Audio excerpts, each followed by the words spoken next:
संजना बहुत सारी शॉपिंग करके बाजार से खुशी खुशी लौट ही रही थी कि रिक्शे से बाहर उसकी नजर एक आदमी पर पड़ी, जिसे देख वह चौंक गई और उसने रिक्शा वाले से कहा, भैया ऑटो रोकना जरा। रिक्शा वाला ऑटो रोकता उससे पहले ही एक कार आई और वह आदमी उसमें बैठकर चला गया। संजना ने कार का नंबर देखने की कोशिश की, मगर कार इतनी रफ्तार से उसके सामने से निकली कि वह ना तो उस कार चलाने वाले व्यक्ति को देख पाई और न ही कार का नंबर देख पाई। संजना ऑटो से उतरकर सीधे अपने ससुर जी के कमरे में गई और उनकी हार लगी फोटो को एकटक घूरने लगी और मन ही मन बुदबुदाई, ससुर जी का अंतिम संस्कार तो हमने अपने हाथों से किया है। फिर वह बाजार में दिखा व्यक्ति कौन था? ससुर जी की हूबहू शक्ल जैसा वह आदमी कौन था? सोच सोच कर संजना का बुरा हाल था। थोड़ी देर में संजना का पति करण भी ऑफिस से आ गया और उसने संजना से चाय बनाने को कहा। संजना का दिमाग तो कहीं और ही चल रहा था, जिस वजह से संजना बहुत खोई खोई थी।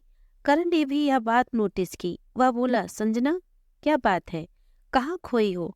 संजना बोली, वो करण, आज मैंने बाजार में हूबहू बाबूजी की शक्ल का व्यक्ति देखा।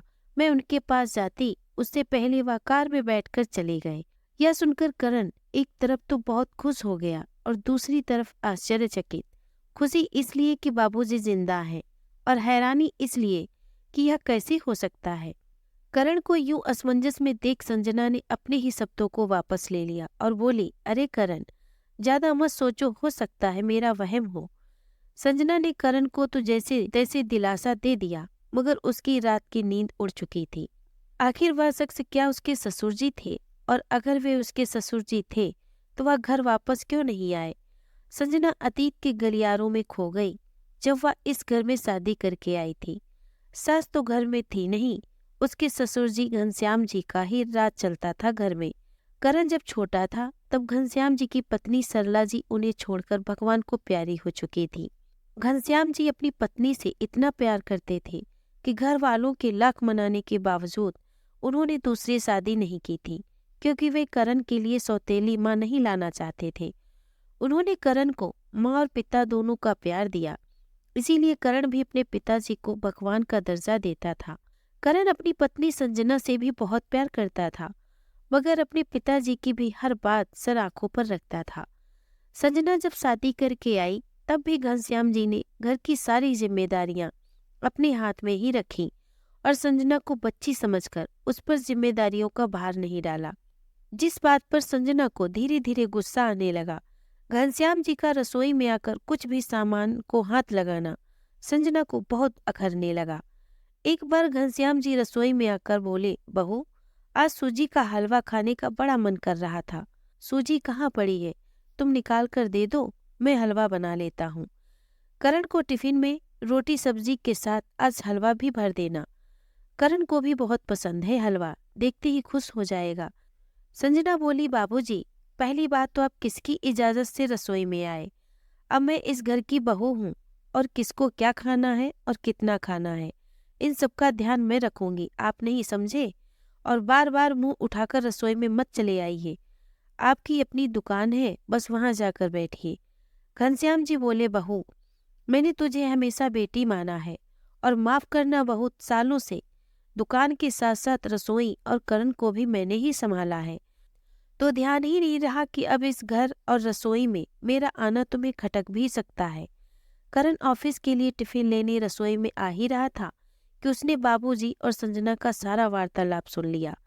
करण संजना से बोला, संजना, यह कौन सा तरीका है बाबूजी से बात करने का?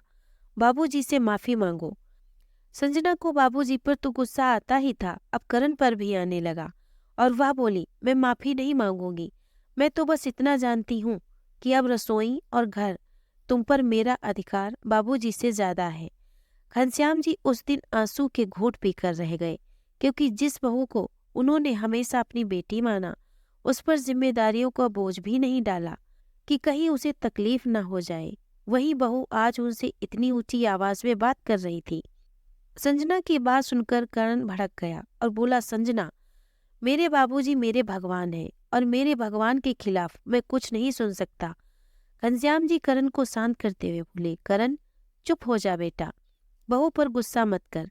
सही तो कह रही है बहू, वह घर, रसोई, अब सब कुछ अच्छे से संभाल रही है, तेरा ध्यान भी अच्छे से रख रही है। फिर मुझे इन सब चीजों के बीच में नहीं पड़ना चाहिए। आज से मैं कभी घर में किसी भी काम को लेकर दखल अंदाजी नहीं करूंगा। बाबूजी की यह बात सुनकर करण को बहुत दुख हुआ और वह बुझे मन से ऑफिस के लिए निकल गया। रात को जब ऑफिस से घर आया तब भी वह संजना से ठीक से बात नहीं कर रहा था। करण अपने बाबूजी से इतना ज्यादा प्यार करता था कि संजना को उन दोनों के प्यार से भी जलन होने लगी। संजना करण को पूरा अपने बस में रखना चाहती थी, मगर करण हर बात में घनश्याम जी की ही बात सुनता। संजना ने धीरे धीरे सारी चीजों पर कब्जा कर लिया था ताकि वह घनश्याम जी का वर्चस्व पूरी तरह मिटा सके, मगर पति करण को अब तक अपने बस में न कर पाई थी। करण के सिर पर से पिता का भूत जाने कब उतरेगा, सोच सोच कर संजना मन ही मन कुढ़ती। एक दिन अचानक घनश्याम जी बाथरूम में फिसल गए और उनकी कूल्हे की हड्डी टूट गई। उन्हें जल्दी जल्दी डॉक्टर के पास ले जाया गया तो डॉक्टर ने ऑपरेशन की सलाह दी। घनश्याम जी का ऑपरेशन तो हो गया, मगर ऑपरेशन के बाद उन्हें 2 महीने बेड रेस्ट की सलाह दी गई, क्योंकि बुढ़ापे में लगी चोट जल्दी नहीं भरती और इस समय ध्यान नहीं दिया गया तो इंसान हमेशा के लिए बिस्तर पकड़ सकता है। घनश्याम जी को घर लाया गया। संजना ने घनश्याम जी के लिए एक केयर टेकर को लगा दिया जो उन्हें खाना पीना कराए और उनका सब काम करे। थोड़े दिन तो सब ऐसे ही चलता रहा, मगर एक दिन अचानक करण जिस ऑफिस में काम करता था वह ऑफिस बंद हो जाने से करण की नौकरी चली गई। करण बहुत चिंता में आ गया। उसने घर आकर संजना को सब बताया तो संजना भी चिंतित हो गई। थोड़े दिन बाद घर का खर्चा निकलना भी भारी पड़ने लगा। करण संजना से बोला, संजना मुझ पर थोड़ी सी मेहरबानी करो, बस 1-2 महीने के लिए थोड़ा एडजस्ट कर लो। अभी मुझे नहीं पता कि मुझे नौकरी ढूंढने में कितना समय लगेगा। अगर ऐसे में मैं केयर टेकर और काम वाली दोनों को रखता हूँ तो हम लोग मैनेज नहीं कर पाएंगे, क्योंकि मेरे पास ज़्यादा सेविंग्स भी नहीं है। पापा के इलाज में पहले ही सारे पैसे खर्च हो गए। इस पर संजना करण का साथ देने के बजाय भड़कती हुई बोली, मैंने तो तुमसे पहले ही कहा था जब तुम अपने बूढ़े बाप पर पैसे लुटाए जा रहे थे। मैंने तब भी कहा था कि इन पैसों को बचा कर रखो, कुछ नहीं होगा। अरे इस उम्र में इंसान का मरना तो तय ही है, आज नहीं तो कल मरना तो है ही। फिर भी तुमने मेरी एक न सुनी और अपने बाप के ऑपरेशन पर इतने पैसे उड़ा दिए। करण अब थोड़ा गुस्सा होते हुए बोला, या तुम क्या बकवास कर रही हो? मैं तुम्हें अपनी मजबूरी भरे हालात बता रहा हूँ और तुम मुझे बातें सुनाने में लगी हो। और आखिर तुम मुझे सुना भी किस बात के लिए रही हो? इस बात के लिए कि मैंने अपने पिताजी के इलाज के लिए पैसे क्यों दिए। तुम्हारा दिमाग खराब हो गया है, शायद तभी तुम इतनी बेवकूफ़ी भरी बातें कर रही हो। अरे मैं इनका इकलौता बेटा हूँ, अगर मैं इनके लिए यह सब नहीं करूँगा तो कौन करेगा? और जहाँ तक बात रही मौत की, तो वो तो एक दिन सबको ही आनी है और यह बात मैं भी अच्छे से जानता हूँ। इसका मतलब तो यह नहीं कि मैं तुम्हें जहर देकर मार डालूं, या फिर अगर कोई तुम्हें मारने की कोशिश कर रहा हो तो मैं तुम्हें बचाने की कोशिश भी ना करूं। बिल्कुल वही मैंने अपने पिताजी के लिए किया, मेरा धर्म है। जिस पिता ने मुझे अब तक संभाला, तुम चाहती थी कि मैं उनके इलाज के लिए पैसे न खर्च करूं, लेकिन तुम यह नहीं समझोगी। संजना बोली, ठीक है, मुझे फालतू में ज्ञान मत बांटो, बस इतना बताओ कि क्या कहना चाहते हो, साफ साफ शब्दों में कहो। संजना भी थोड़ा तेजी में कहा तो करण ने बोला, साफ साफ सुनना चाहती हो तो ठीक है। मैं चाहता हूँ कि 1-2 महीने के लिए तुम खुद से पापा का ध्यान रख लो या फिर घर के सारे काम संभालो, क्योंकि हमें अगले महीने के लिए पैसे बचाकर रखने हैं। अगर मुझे नौकरी नहीं मिल पाई तो बड़ी परेशानी हो जाएगी, इसीलिए थोड़ा सोचकर चलना पड़ेगा। और फिर तुम्हें कुछ करने के लिए नहीं कह रहा हूँ, बस घर के ही तो काम है और पापा का ध्यान रखना है। संजना मुंह नाक सिकोड़ते हुए बोली, अच्छा बस घर का काम और तुम्हारे पापा का ध्यान रखना है? तुम ऐसे तो खुद हो और ऐसे ही तुमने मुझे नौकरानी बना रखा है। बस पूरे दिन काम में लगे रहो और अभी तक जो समय मिल जाता था आराम करने का, अब वह भी नहीं मिलेगा। संजना की इच्छा तो नहीं थी, मगर मजबूरी इंसान से सब कुछ करवा ही देती है। संजना ने बाई और केयर टेकर को थोड़े दिन की छुट्टी दे दी। घर का कामकाज, सफाई तो संजना जैसे तैसे कर लेती, मगर उसे घनश्याम जी का काम करने में बहुत गुस्सा आता था। करण बेचारा रोज यहाँ वहाँ के ऑफिस में इंटरव्यू देने जाता, हर जगह हाथ पांव मारता कि शायद कहीं तो वापस नौकरी लग जाए, मगर हताशा के अलावा कुछ हाथ न लगता। यहाँ घर पर बेचारे घनश्याम जी बहुत बार भूख प्यास से तड़प उठते, मगर संजना को उन पर बिल्कुल तरस न आता। आज घनश्याम जी को बहुत जोरों की भूख लगी थी। वे अपने कमरे से बहू संजना को आवाज लगाने लगे और बोले, बहू बहुत जोरों की भूख लगी है, खाना दे दो, मुझे दवाई भी लेनी है। संजना रसोई से रोटी और सब्जी लाकर पटकते हुए बोली, यह लो खा लो। वहाँ बेचारा बेटा भूखा प्यासा काम के लिए यहाँ वहाँ भाग रहा है और इनको जब देखो खाना चाहिए। पेट है कि कुआं क्या पता। संजना के यह शब्द घनश्याम जी को बार बार चुप जाते, मगर करण की खातिर वह सब कुछ सहन कर लेते। अपने बेटे से बहुत प्यार जो करते थे। संजना पहले से बदतमीज तो थी ही, अब ससुर जी की बीमारी की हालत में और भी ढीठ हो गई थी। हर बात पर ससुर को झिटक देती, ताने मारती। जब से केयर टेकर को छुट्टी दी थी, तब से संजना का पारा हमेशा 7वें आसमान पर रहता, क्योंकि घनश्याम जी का सारा काम उसे जो करना पड़ता था। घनश्याम जी वैसे ही बेटे की नौकरी के लिए चिंतित थे और ऐसे में बहू की बड़बड़ से वे और मानसिक तनाव में रहने लगे थे। मगर एक दिन सब ठीक हो जाएगा, यही सोचकर वे जैसे तैसे दिन गुजार रहे थे और वॉकर से चलने का भी प्रयास करने लगे। थोड़े दिनों में वे अपने पैरों पर चलने लगे, मगर वॉकर की जरूरत अब भी पड़ती थी, इसीलिए धीरे धीरे वॉकर की मदद से अपने कदम बढ़ाते। आज संजना ने जब ससुर जी को वॉकर के साथ रसोई में खाना लेते देखा तो चिल्ला कर बोली, बाबूजी, इतने दिन पलंग पर रहकर परेशान किया आपने और अब चलने लग गए तो फिर रसोई में टपक पड़े।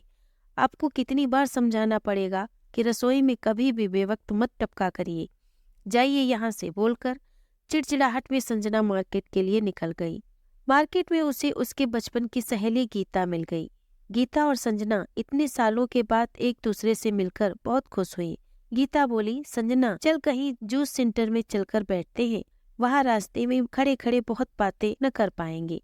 संजना को भी गीता की बात सही लगी और दोनों सहेलियां पास ही के एक जूस सेंटर में जाकर बैठ गईं। बातों का सिलसिला शुरू हुआ और दोनों ने अपनी सारी कहानी एक दूसरे के सामने खोल कर रख दी। संजना अपने ससुर से इतनी परेशान है, यह सुनकर गीता बोली, संजना तुझे एक धमाकेदार आइडिया देती हूँ, जिससे सांप भी मर जाएगा और लाठी भी नहीं टूटेगी। मैं भी मेरी सास से बहुत परेशान थी और मैंने इन्हें भी इसी तरह रास्ते से हटाया।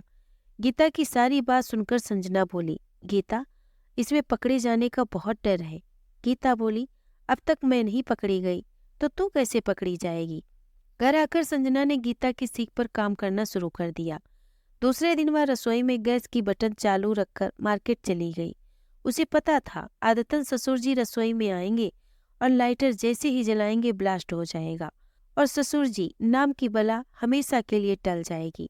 लेकिन उसे याद आया कि वह कल भी इसी बात पर ससुर जी पर बहुत चिल्लाई थी, इसीलिए आज ससुर जी रसोई में शायद न आए।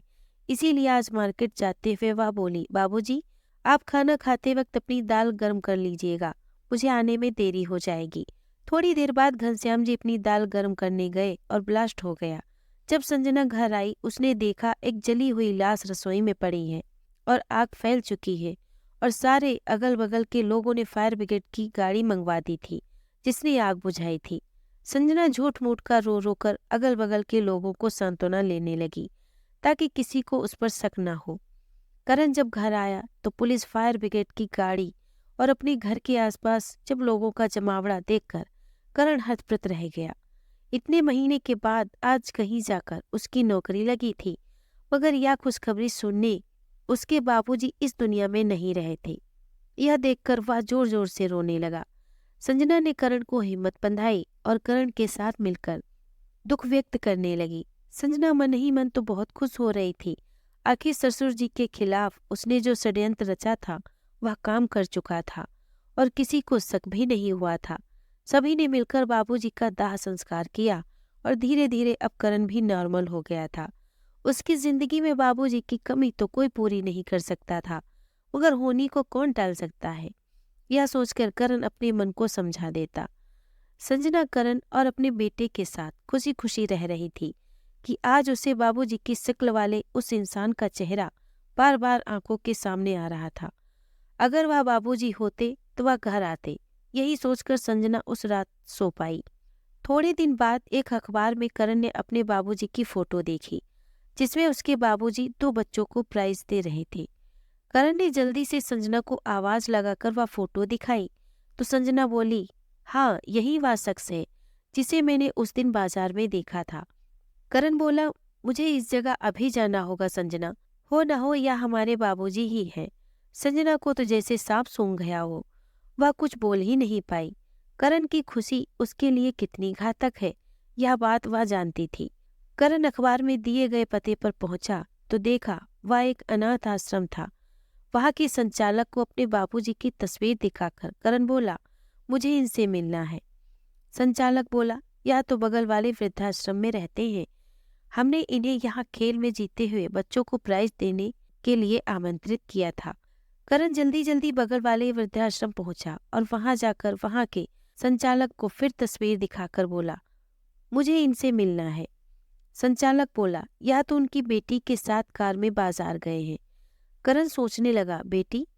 मगर मैं तो इनका इकलौता बेटा हूँ। करण वही बेंच पर बैठकर उनका इंतजार करने लगा।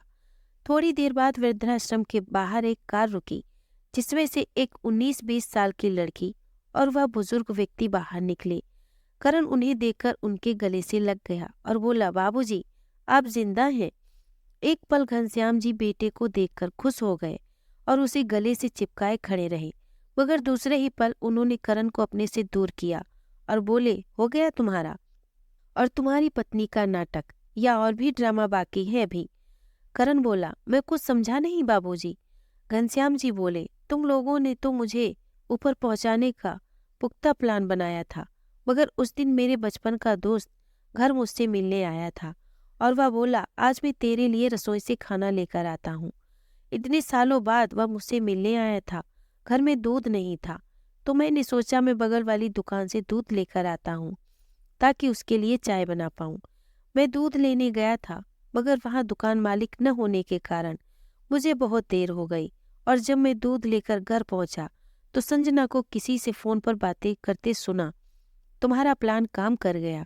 बूढ़ा टपक गया और वह हंसने लगी। मैं वहां से दबे पांव निकल आया। मुझे मेरे दोस्त के लिए बहुत अफसोस हो रहा था, मगर उसके आगे पीछे कोई न था, न बेटा न बेटी जिसे मैं उसके मरने की खबर देता। बहू के मुंह से वह शब्द सुनकर मुझे लगा कि शायद तुम भी उससे मिले हुए हो। यह जो लड़की मेरे साथ खड़ी है, यह हमारे वृद्धाश्रम के मालिक की बेटी है, जो यहाँ के सभी वृद्ध लोगों का बहुत ख्याल रखती है। एक तरह ऐसे लोग होते हैं जो निस्वार्थ सभी की सेवा करते हैं, और एक तरफ संजना जैसे लोग होते हैं जो किसी की जान तक ले सकते हैं। करण बोला, बाबूजी, संजना ने आपको जान से मारने की कोशिश की है। यह बहुत बड़ा अपराध है। संजना ने जो किया है वह माफी के काबिल नहीं है। अब मुझसे बुरा कोई न होगा। करण अपने बाबूजी को लेकर घर पहुंचा। बाबूजी को सामने देख संजना के पैरों तले से जमीन खिसक गई और वह जैसे तैसे खुश होने का नाटक करते हुए बोली, बाबूजी आप जिंदा हैं? करण बोला, हाँ संजना, बाबूजी को जान से मारने का प्लान करने से पहले तुम यह भूल गई कि तुमसे बड़ा प्लान करने वाला ऊपर बैठा है, जिसे हम भगवान कहते हैं, और उसकी मर्जी के बिना एक पत्ता भी नहीं हिलता। संजना हकलाते हुए बोली कि क्या बोल रहे हो तुम? करण भी संजना की हालत देख भाप गया कि संजना ने ही बाबूजी को मारने की कोशिश की थी। उसने पुलिस में फोन किया और संजना को पुलिस के हवाले कर दिया। अब संजना जेल में अपने किए की सजा भुगत रही है। घर में करण और उसके बेटे को संजना की कमी खलती तो है, मगर उसने जो किया वह माफी के काबिल भी नहीं है। दोस्तों, कभी कभी लोग जाने अनजाने में इतना नीच काम कर देते हैं कि उसकी कोई माफी नहीं होती। जेल में संजना के अच्छे व्यवहार की वजह से उसकी 2 साल की सजा कम कर दी गई और उसे 5 साल की सजा काट कर घर भेज दिया गया है। संजना घर तो आ गई, मगर घर में कोई भी उससे बात करने को तैयार नहीं था। भगवान ने जो रिश्ते बनाकर भेजे थे, बस सब उसे जैसे तैसे निभा रहे थे। संजना सुधर चुकी थी, मगर सभी को उसे अपनाने में समय लग रहा था। दोस्तों, कभी भी कोई कुकर्म करने से पहले 10 बार सोच ले कि उसका अंजाम क्या होगा। आपको यह कहानी कैसी लगी? लाइक कमेंट करके ज़रूर बताइएगा। दोस्तों, अगर आपको ये कहानी पसंद आई हो तो प्लीज़ इसे लाइक और शेयर करें।